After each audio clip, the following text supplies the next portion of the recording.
This is ADHD Rewired, episode number 9. This is the show designed to help those of us who have really good intentions and a slightly wandering attention.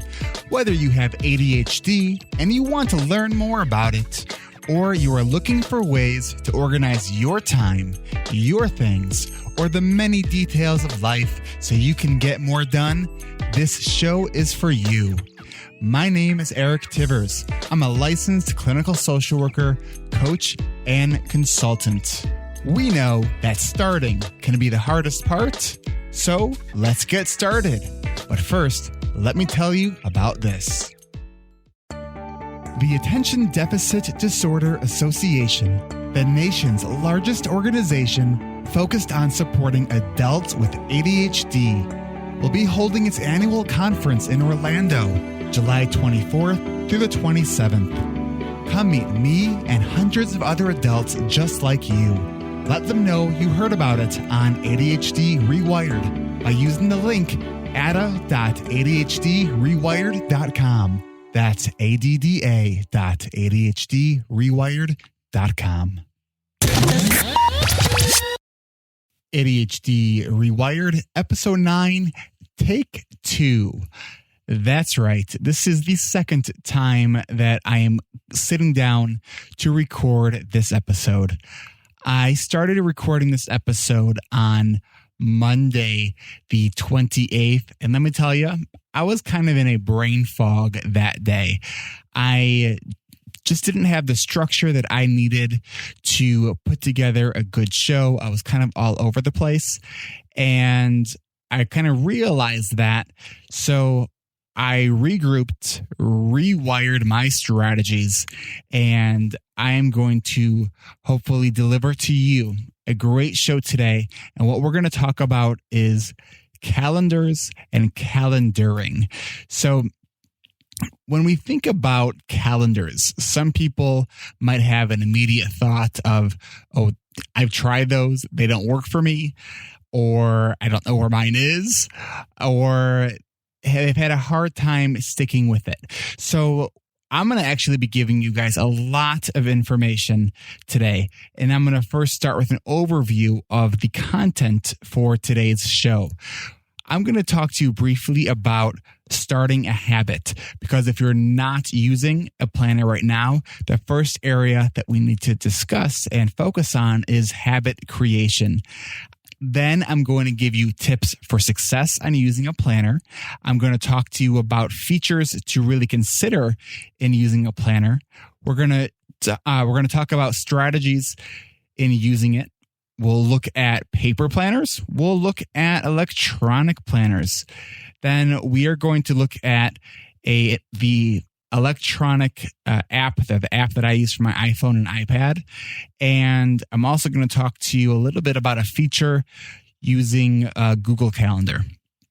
So let's begin with starting a habit. So if you do not use a calendar currently, what I want you to really think about is, how am I going to build this into my routine? So what do you need to do to build this into your routine? And one of the things that I would shoot for is have a target goal to really be looking at your calendar 3 to 5 times per day. Now, you might be asking yourself, well, how will I remember to do that? The thing that I've talked about before on the show is the concept of using points of performance reminders. So posting reminders in the area that you're going to see them, or the areas you're going to see them. You know, this is one of the most important tools for self-managing your ADHD. So if you need 100 sticky notes to remind yourself to be looking in your planner, then do it. I don't know if you'll need that many, but there is no such thing as too many reminders. There is the amount of reminders that you need to get your goals met. So I think it's important to begin by thinking about, where do you get up? When because that's one of the first things that you want to do when you wake up in the morning is look at your calendar. And what is going to help you remember to do that? Well, think about what do you do when you first wake up. So maybe, for a lot of us, it's going to the bathroom. So having a reminder in your bathroom that reminds you to look at your planner. And when you're developing these behavioral routines, you really want to remember it's important to reward yourself. So really focusing on starting the habit of using and looking at the planner is critical. Okay. So really have a target goal to check in with your planner 3 to 5 times per day. Okay. So that's the first step. So the next thing we're going to talk about is some tips for success in using a planner. Well, we want to make sure we have our planners with us. So the first thing is really keep it with you. And you have to be able to have it with you really at all times. So you have it with you. The next thing you want to do is make sure you visit it often. So it's one thing to have a planner with you, whether it's your paper planner or an electronic planner, but you got to look at it. So you have to really visit that planner often. One of the things that's going to make it easier for you to do is if you figure out how to make it easy to use, that's going to help you visit it often. So another thing that's going to be helpful for you in being successful with using a planner is pick one and use one. And I'm going to talk to you a little bit about how to pick one if you're still in that phase, because I know for I've been in this situation myself, and I know that I've talked to many clients that are in this situation. They are just trying to find the perfect planner. And, you'll hear me say this a lot. There is no perfect. There are a lot of things I think that are important to consider when searching for that planner. You want to make it also as fun as a planner could be. So whether that means you like, if you're using a paper planner, that's the cover of it, or you like some of the features or the alarm sounds that it has if you're using an electronic calendar. So you want to in some way make it fun. That could be using stickers. That could be, there are all kinds of ways that you can make it just a little bit more fun, a little bit more interesting to kind of perk the brain into saying, okay, I'm going to check this thing out. Okay. You want to make it visually appealing. So what does it look like? When you look at it, is your brain trying to figure out what is what? Or when you look at, does it feel something that your brain can really understand pretty naturally, relatively speaking? I know we're talking about calendars here, and telling somebody with ADHD if they just wrote it down or just use a calendar, is a piece of advice that many of us have probably been given by somebody who does not really understand ADHD. So just, looking at the visual layout of that calendar is something that you have to be able to identify with yourself by saying, is this visually appealing to you? And I think it's different for all of us.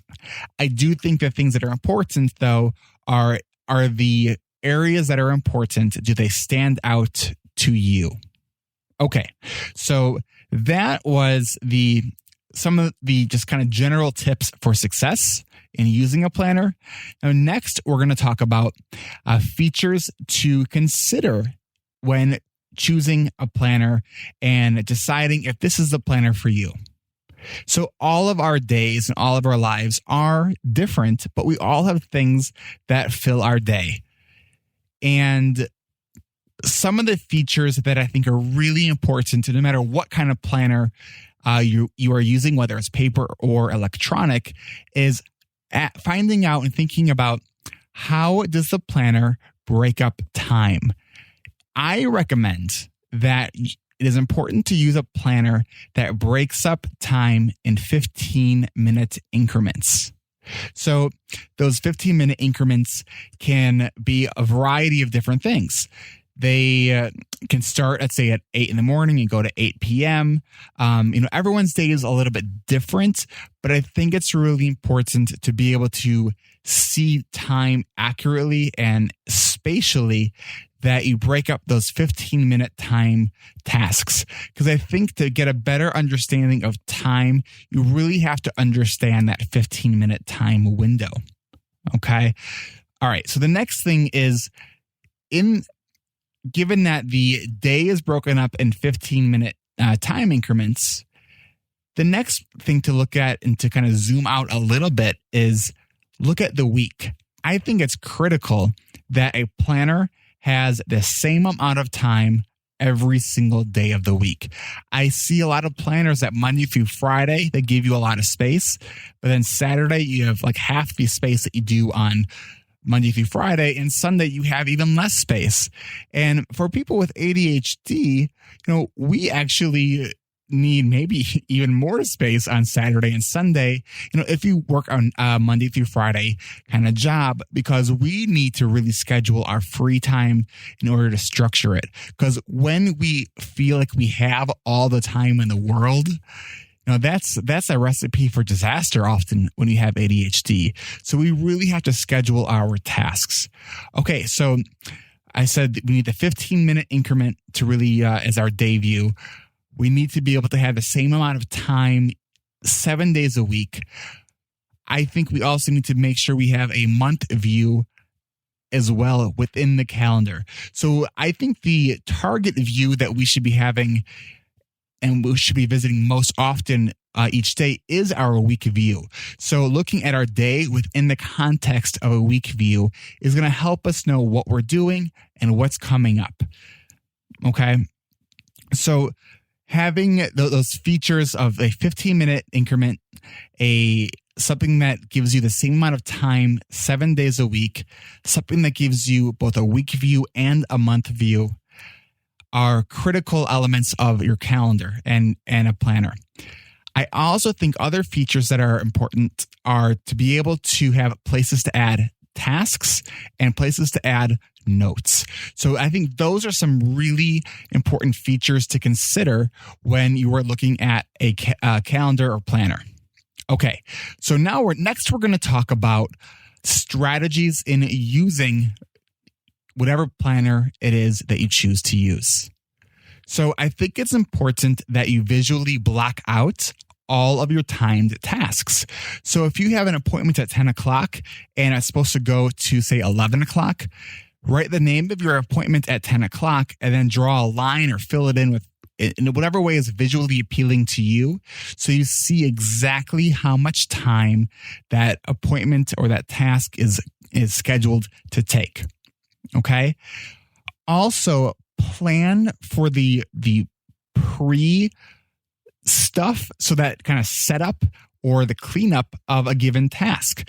So that can mean scheduling, drive time. That can mean scheduling, wrapping up your day or wrapping up an appointment. Include those things, because often we wonder why we seem to not get enough done. It's because we do the setup and we might do the cleanup, although that could be the reason why we have a lot of piles, because we forget to do the cleanup. But we forget to integrate these components into our day. And that's where I think a lot of us lose ourselves in our day, is that we forget to schedule how long things take to set up. Okay. Something that I do often, not always, but often, is I actually schedule my to-dos. So I might have a to-do list that has a bunch of items in it, but then when I'm doing my weekly and sometimes daily planning, I will take my items that are on my to-do list and actually schedule them as an appointment. And I often have a 15-minute appointment for a task, even if it's a task that I think will take me 5 minutes. Because remember, if a task only takes me 5 minutes and I schedule 15 minutes for it, I now have 10 extra minutes to do whatever I want with. And sometimes those tasks really will take 15 minutes. Okay, so scheduling your to-dos. In the Get Things Done, the GTD methodology, they talk about not doing this. And I think that when you have ADHD, you really have to be that clear about what you do. Okay, so scheduling the to-dos. Now, another component of this is, now let's say I have scheduled a 15-minute phone call and a 15-minute email, and I have a few of these tasks. Now, I look at those tasks that I have to do, and let's say I would rather do the email first versus the email, and that's on my schedule. I'll just move it around on my calendar, and that's fine.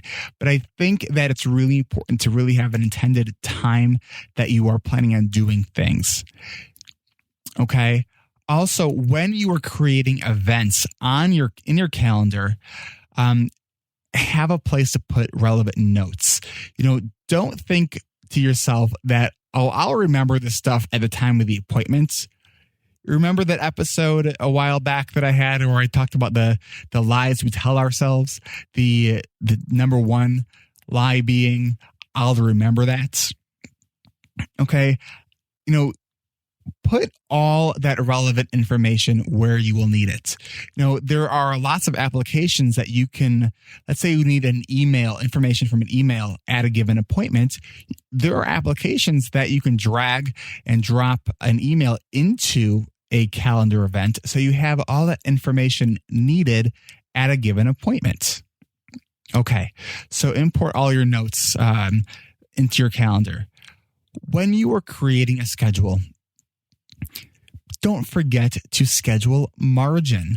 So let's say you decide that, okay, I'm going to get into really using a calendar, and you go all gung-ho into it, and you look at your calendar, and all of a sudden what was this blank slate is now a Technicolor calendar with overlapping colors of things that you've scheduled to do. Make sure you leave yourself white space. So the white space is your margin.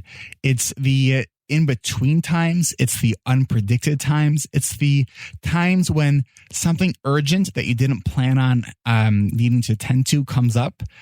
It's the time that you're going to use when you underestimated another task. Make sure that you are scheduling time for margin.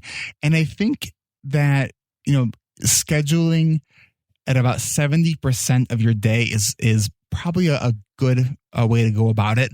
I think if you're starting, create even more margin than you think, because you don't want to burn yourself out either. If you schedule too much, you won't stick with this. Okay. So other strategies in using your calendar is include drive time. And there are programs, including on the iPhone, an iCal, and in another program in Google that will actually help you figure out how long it takes for you to get to a certain place. And I'm going to talk about that in just a little bit. And then the other thing that I think is very important to use your calendar for is to record what you did. So you have a record of what happened. So one example that the way I use this is, so if I'm working with a client and I have a client who, I'm working with face-to-face and they pay me cash, well, there's no record of them paying me, because if they haven't paid by credit card or by check, I don't have any way of tracking down that they paid me. So I will actually put in my calendar that a client paid me by cash if they did that. So I have a record of that. So I can go back and say, okay, we did that client pay me? Yes. Okay. If I have an appointment and I want to make sure that I have a follow-up, I will put information about what I did at that during that event, so I can go back and look. And if you're using an electronic calendar, you could search by, say, an appointment name. And if you have notes within your appointments, that the notes will come up as well. So record what you did. That could also mean recording what you spent. That could mean recording when you signed up for something. That could mean recording when you told somebody something. So it can also be a record of the things that you did. Okay. So paper or electronic. I use an electronic calendar, but I'm going to first talk to you about some strategies and things to think about when you're using a paper calendar. Because for some people, I think a paper calendar may be the best bet. If you have not used a calendar successfully, using a paper calendar may be your best bet. One of the, I think, reasons that a paper calendar really can be ideal for some people is when you open up that calendar, there's no distractions there. I mean, well, not no distractions. We can get distracted by, just about anything, but there are less distractions. So instead of putting in that, on an electronic calendar, let's say you want to go put in an appointment with something and you left Facebook open. So you go to open up your iPad or your iPhone and you open it up, and now you're posting on Facebook and going down the rabbit hole of internet distraction, and you don't remember what it was that you were going to do. So that's an advantage of the paper calendar. So here are some tips to using a paper calendar successfully. One, if your phone is no good without a charge, if it has no power, and a calendar is no good if you have nothing. A paper calendar is no good if you have nothing to write with in it. So I recommend attaching a mechanical pencil to your paper calendar. And so when I say attaching to it, a lot of calendars will have a little string, a ribbon, kind of bookmark attached to it. So this is a good way to use it, to just kind of tie it somehow to it. And the reason a mechanical pencil is really, I think, critical. Well, one, we want to be able to erase something. And two, a mechanical pencil is like the pencil that automatically sharpens when it breaks. You don't want to be without the tool that you need to write something down. So then you have to think about, there's so many different kinds of planners. If you've ever been into Staples, you can spend hours there. I have definitely spent hours there on more than one trip when deciding to use a paper planner. So you have to decide, okay, what planner is going to be best for you? And I don't think there's a hard, fast rule to it, but I do think that there are some generalities that we can think about. Now, you want to think about, do you want it to be a refillable calendar or a yearly calendar? So, I think in some of the refillable calendars, one advantage is you can actually create your own calendar and create a template for it. The problem with that is you're going to have to remember to update it. And one of the problems with 3-ring anything is that it requires hole punching, and if any of the rings start to kind of break, they can fall out. So it has the potential to become disorganized.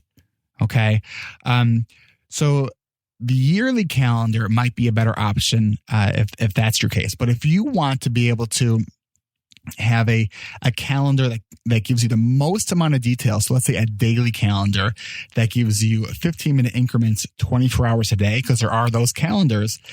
That's going to be a lot to carry around with you. So in that realm, you might want to consider a refillable calendar.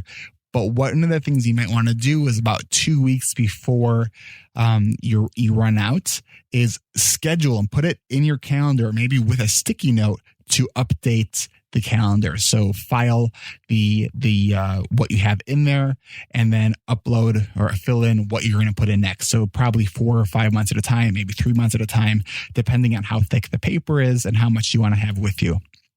Okay, one of the other things that I think is really important in using a paper planner is attach to it a butterfly clip. One of those, it's like a paper clip, but it bends backwards.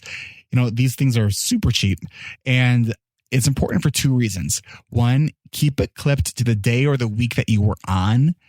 The simple step of just having it be able to open your calendar immediately to that page is actually really important, because think about this.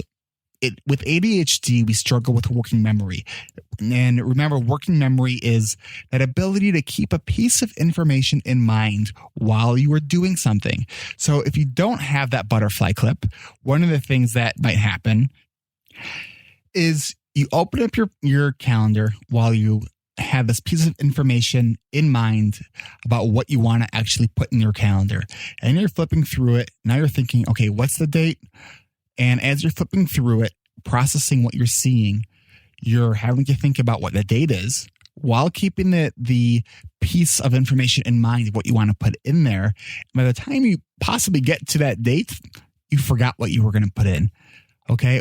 Or maybe you don't forget, but it actually takes a lot more mental processing. And what we want to do is make this as easy as possible to use, so you're more likely to use it. So using that butterfly clip to keep it tabbed to that page is important. Why I recommend a butterfly clip is, we're great at having all these loose papers and not always sure where to put them. Butterfly clips are a great way to keep loose papers safe, and then you can deal with it at a later point when you have some time, so you don't lose things. Okay, so other in paper calendars, I recommend looking for an appointment book, because an appointment book is going to break down time more clearly. Now, I used to use what's called a triple view calendar, and if you go to my show notes page at ADHD Rewired, I will put a link to a paper calendar that uses triple view that I recommend. Now, the one that I used to really like, they stopped making it, so there's no point in me even telling you what it is. But the triple view calendar gives you a week at a glance, but it also has margins on the side that as you turn the page from week to week, the outside margins stay the same, and those outside margins are also attached to the month view calendar. So I hope that makes sense. It's visually, you'll be able to see it more clearly if you go to ADHDrewired.com. Okay. Also in your planner, have a place for notes. So one way that you can add more notes to your calendar events, if you have a week planner that has 15-minute increments, is by using notations. So you have a calendar appointment, and next to it, you put a number 1. And on your notation page, because a lot of the calendars that I look at and have at least one page per month. That's just a note page. And then you can have you have that reference marker for 1, and then you write all that other information that you need. Okay. And so I think having that place for notes is really important. Another strategy is to have a number of super sticky notes available. And you can put this in the inside cover. You can put it on your week, but have, there's 5 or 6 of these attached to the inside cover. So you always have that available. So you can add extra information when you need it. And I really, really believe that size matters. I'm talking about the calendar here. Size matters for your calendar. Now, when I use a paper calendar, very consistently for about 3 years. And I used one of the 8.5 by 11, I think was the size, the larger size. And I would bring it with me everywhere. And I think that's really important. Now, I would often ask my wife to put it in her purse.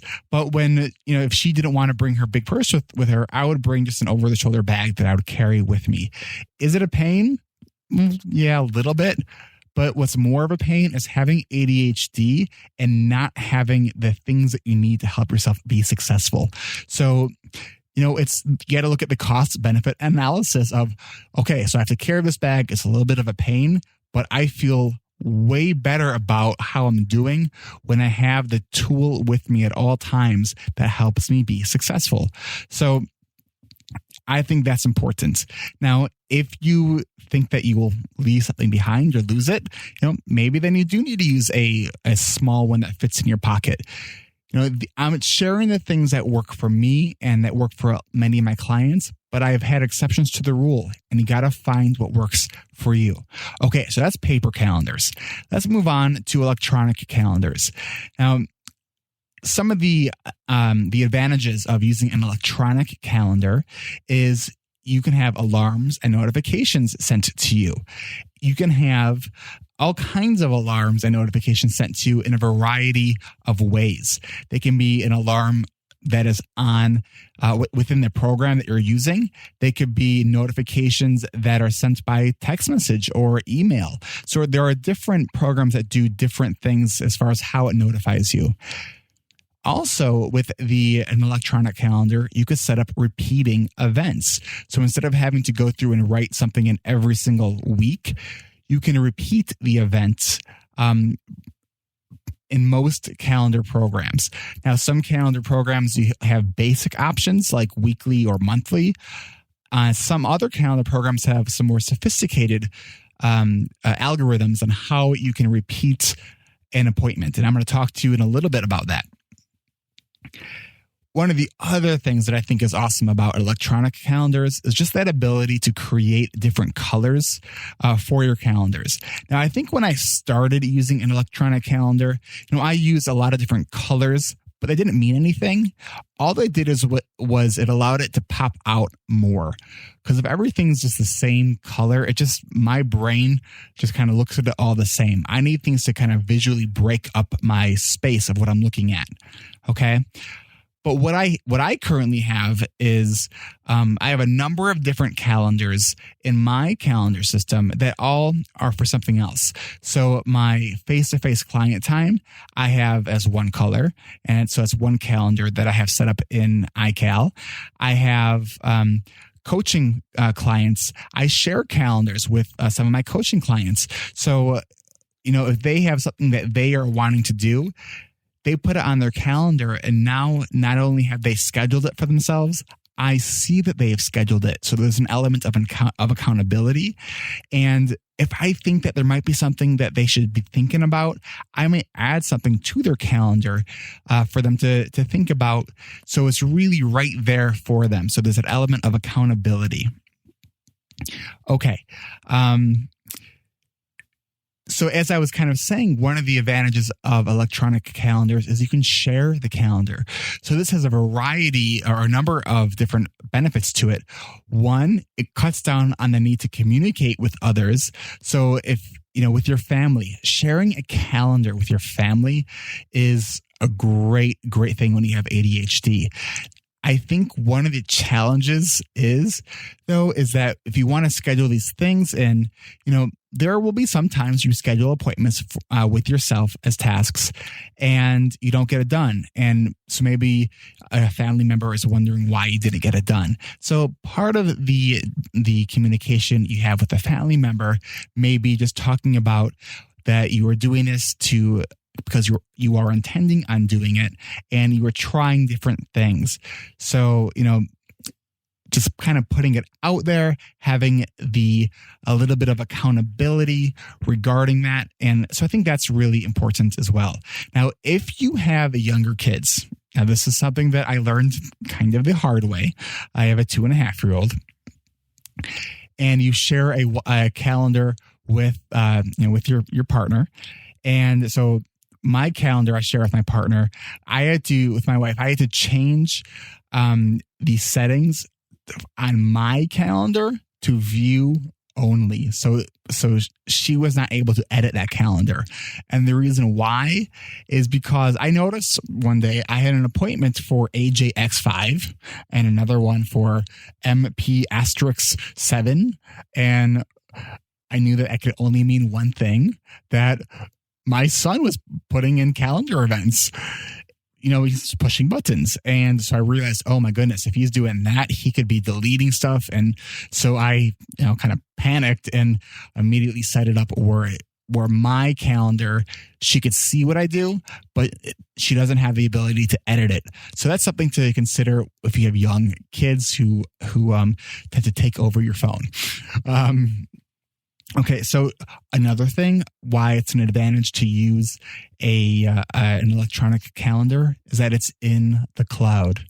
Not that we tend to lose things, but we do tend to lose things, and it's really important to have backups in the cloud. Now, with that being said, if you delete something on a calendar, it's deleted everywhere. So I also think it's important to create backups. And one way you can create a backup of your electronic calendar is if you are, let's say you're using iCal, I'm going to just tell you how I do it on mine. And I am pretty sure that you can use any version of an electronic calendar that has a desktop version and do something similar to this. So what I do is I take I go to iCal on my computer. I'm a Mac person. And I go to print, and then I print as a PDF. Now, I think this is different on a PC, but I'm not 100% sure. The way you save in Mac as a PDF is through print. I don't really think that makes sense, but I'm used to it by now, and I think most Mac people might be used to it. And for some people, they might be going, that's how you save as a PDF. So there you go. This episode is full of great content. Okay, so I save it as a PDF, and you can change the time frame that you're saving it as. You can change how it saves it. So you can save it as a month view, a list view, the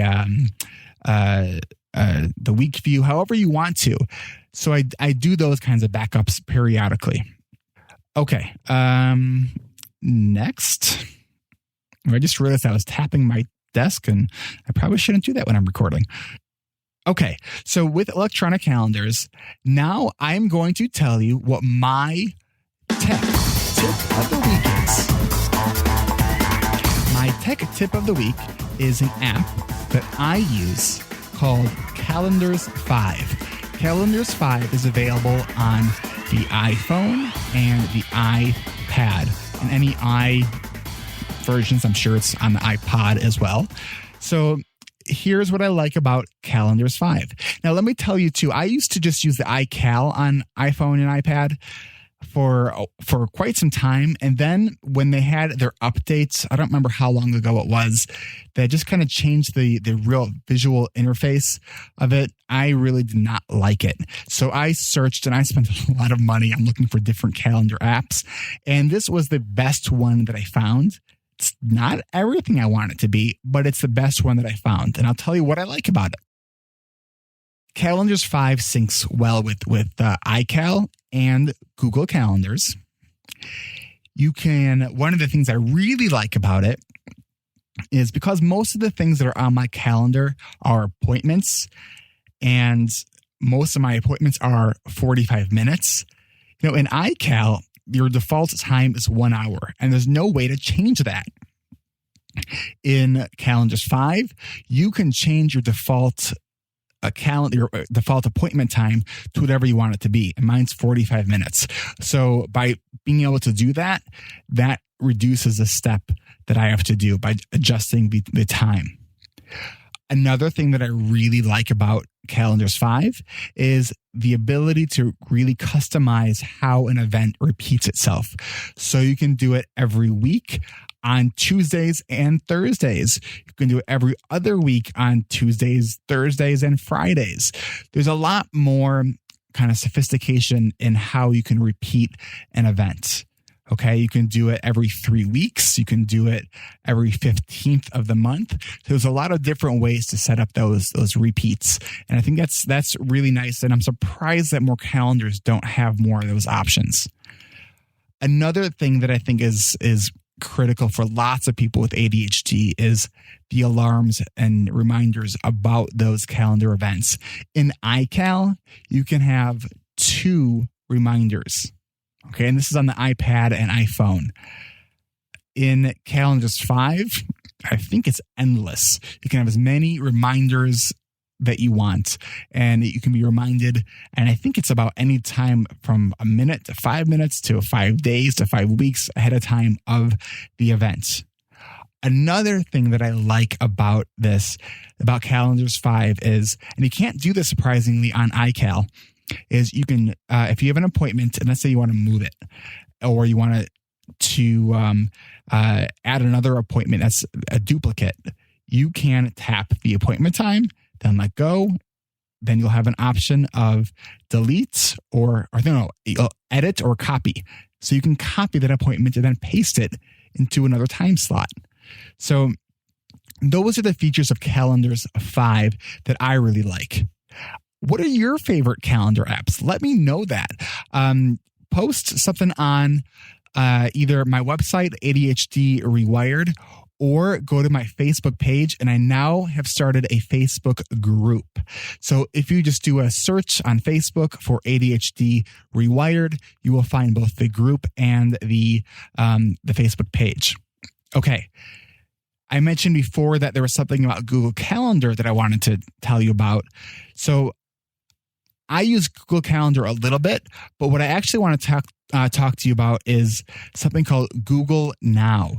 Now, if you use Google Calendar and you have the location-based services set up, one of the things that's really cool, if you have a calendar event that has your location for that event, Google will pull information that is available on Google, so everything ever, including traffic. So it will tell you how long it will take you to get to an event.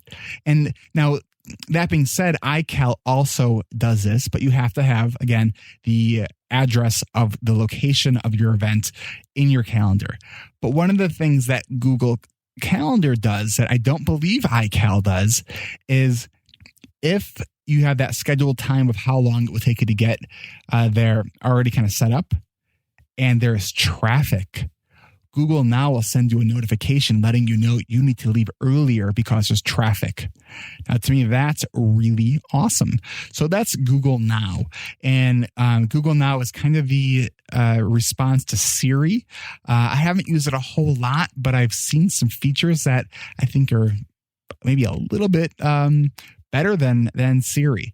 So I'll probably have another episode on just using those kinds of things. So I'd love to hear your thoughts about this episode. And if you are looking for a coach to help you use a calendar and get more done, please visit my website at ADHDrewired.com and click on coaching. Right now, I have room in my calendar for 2 listeners, and I want to know your feedback. So go on to my website, ADHD Rewired, send me an email. You can ask me a question using the SpeakPipe widget. You can record your voice on your computer, and I will feature it on this show. I want to also thank everybody who has left reviews on iTunes. Please keep them coming because the way iTunes uses its algorithms, I am still in the new and noteworthy time period, which is an 8-week period that allows new podcasts to be featured. The more people who click subscribe and then leave a review, the higher ranked ADHD Rewired will be, allowing more people to find it. Last week, I let people know that I'm going to be starting a coaching group with a max of 6 people. I have already had some interest expressed, so I'm still looking to find out who is interested in an online coaching accountability group.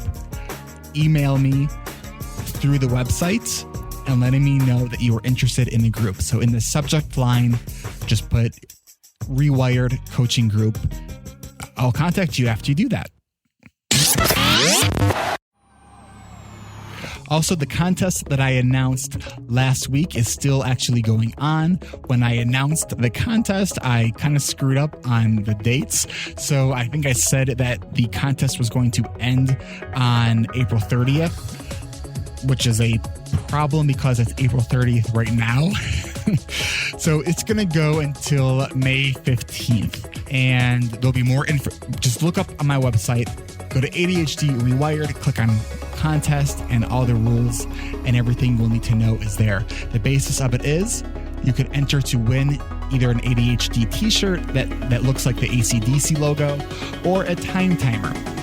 The way you win is by either leaving a review or by doing some social sharing to promote the show. The details, again, are on the website. Don't forget, if you want to go to the Adult Attention Deficit Disorder Conference, or ADDA, go through my website, adda.adhd.com. No, wait. adda.adhdrewired.com, and that will give you a redirect link that will bring you right to the ADDA site, and that just lets them know that I sent you there, and I appreciate that. It costs you the same, and ADDA thanks me with a small referral bonus if you end up going. I am presenting there, so I hope to see some of you in Florida. Well, podcast listeners. You have just listened to the 9th episode of ADHD Rewired. I'd love to hear from you. Do you want your question or comment to be featured on this show? You can contact me through my website, ADHDrewired.com. Click the microphone icon that says Ask Eric to record your voice, or email me through the website. Win cool stuff by reviewing and sharing this podcast. Go to ADHDrewired.com for details. And please help ADHD Rewired stay shiny at the top of iTunes by clicking subscribe and leave a review. Sign up for my email newsletter right now by texting Tivers to the number 22828. That's 22828.